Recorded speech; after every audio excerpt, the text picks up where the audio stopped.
booth is our friend Tom Tomlinson, back in his uniform without that signature ponytail. So these folks have been in this for years. And now there are a bunch of different Earth Day events going on, whether it is today or next weekend, a variety of activities. And so, although we heard from Charles quite a doom and gloom forecast legislatively, I think there is a reason for optimism for us, and that is what started off as a one-time event in 1970 now is a very big thing worldwide. I'm going to briefly talk about 3 different activities that Audubon is involved with. And these are the 3: our Possum Lawn Watershed Project, the Greater Everglades Partnership that we had a little bit of a discussion on before, and then a specific project that our Audubon chapter is involved with least terns and, to a lesser extent, black skimmers. Several of you have seen, to varying extents, the project that we are doing at our Audubon of Martin County Possum Lawn Nature Center over in Stewart. There's an aerial photo of our property, and unfortunately I'm going to say that was before the hurricanes. The hurricanes did quite a number on us, took down a bunch of those big tall trees in the middle, but that was actually a catalyst for us to then get going with things. And so when I presented to you last year, we talked about the watershed improvement project that we were doing, essentially taking that old buried concrete culvert and essentially doing what all of us what we preach to the environmental community overall, to go in and do stormwater retrofit projects. Take these old sections of town that were designed decades ago when there was no thought about what's happening to the surface water runoff and create something good about it. So this is our project to create those wetlands, as you see down the design picture down below. Here's a sequence of pictures then, taken from the same perspective on the edge of Palm Beach Road, looking towards the east. And this was the mess that we had back in 2007. A bunch of non-native invasive plants, Brazilian peppers, the mayhoes, just a variety of objectionable plants.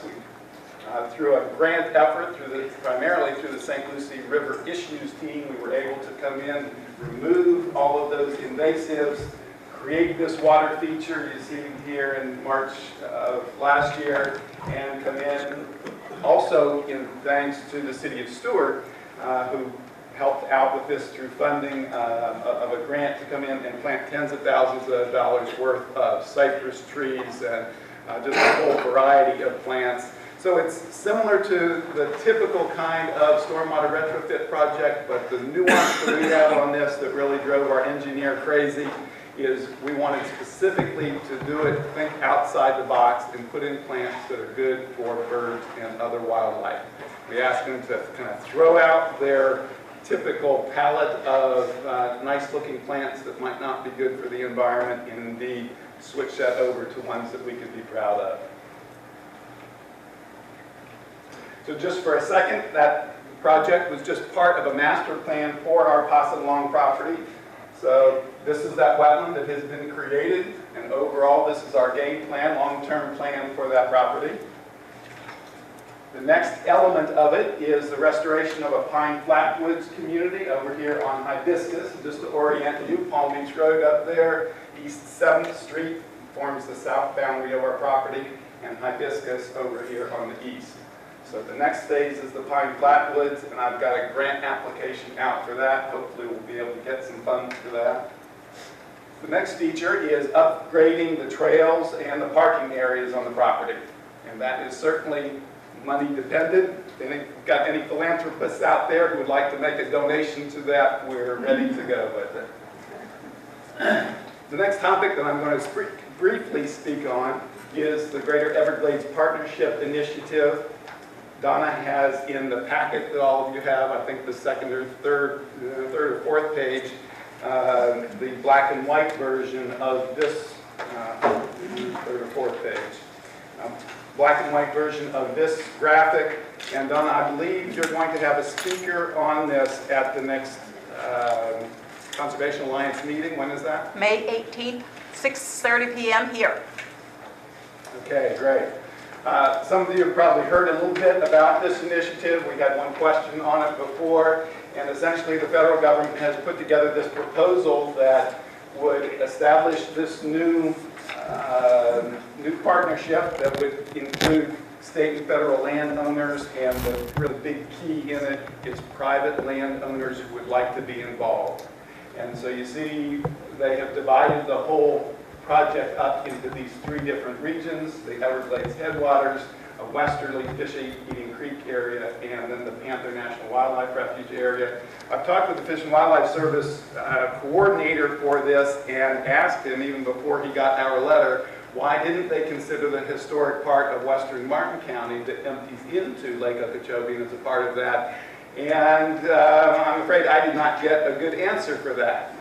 But he said it was, they developed the boundaries themselves without any input from the general public, and there is going to be an opportunity to come back and reevaluate that boundary in the future. So the request that our Audubon Martin County Board approved is to indeed include a much larger area in the western Martin County that would essentially include everything that used to flow westward into the Lake Okeechobee watershed. Can you point out to people the Martin County boundaries a little bit? Martin County boundary right about here on the south, the Palm Beach County. So part of our reason for wanting this larger area to be included is the whole corridor across here at the southern end of Martin County. We've got over 100,000 acres of conservation lands in public ownership right now. And so you'll see as we go through the goals here, how that fits into that. Then the North County boundary, I guess, right about up in here as well. So if we essentially add this in, there certainly are benefits for us from a wide variety of areas. I'm Audubon's representative on the county's Public Land Acquisition Selection Committee, and we have gotten proposals from landowners, ranch owners within that corridor of thousands of acres who would like to permanently conserve their land, but we don't have the money to be able to put into that sort of matching fund acquisition. So the idea behind this program is indeed it will allow property owners such as that to conserve their own ranch lands, which this project would do, unquestionably protect and restore habitat areas, improve the water quality in wetlands, and I guess that's contingent upon Richard's comment that the landowners, agricultural owners, not be allowed to do whatever they want to in wetland areas. And then certainly connect the conservation lands and provide the wildlife corridors. Some of you will know that there are historic lands that have been set aside in the vicinity of the FPL plant there as a Florida Panther corridor. So that's a prime way for us to be able to join those conservation lands. So how would they do it? And I'm sure you're going to hear more from the people who really know about this, but the idea is to purchase conservation easements from willing sellers. There are landowner assistance grants that are currently out there from the state of Florida to help property owners make their own improvements.